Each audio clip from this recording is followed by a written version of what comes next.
হাই friend, আশা কৰোঁ চব ভালে আছে। আজি মই আনবক্সিং কৰিব যাই আছোঁ আপোনাৰ নৱৰত্ন কুল পাউডাৰ 400 গ্ৰামৰ। মই দুটা পাৱাৰ পেক অৰ্ডাৰ কৰিছোঁ, 345 পৰিছে।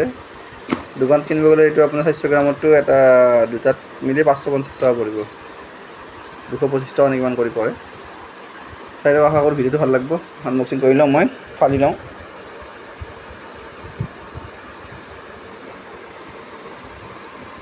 পালা হৈ গ'ল। ফ্লিপকাৰ্টত কিছুমান ভাল অফাৰ পোৱা যায় কিন্তু দেই, বহুত কম দামতে ভাল বস্তু পোৱা যায়। যদি দোকান কিনিব গ'লে আপুনি বহুত দাম পৰিব। এইটো 400 গ্ৰামৰ নৱৰত্ন কুল পাউডাৰ কম্বো পেক 4 গ্ৰামৰ 2 পেক। কিন্তু MRPটো বহুত থাকে আপোনাৰ, 275 দেখিছে। এটা যদি আপুনি দোকানৰ পৰা কিনিব যায় 275, কিন্তু মোৰ 275কে হ'লে আপোনাৰ 550 টকা হয়।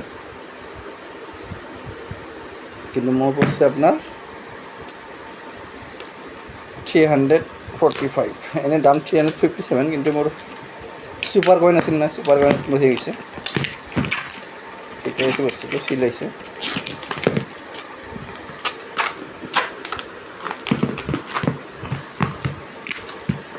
কিবা আঠা লগাই দিয়ে আৰু চিল বেগে আহিছে বস্তুটো।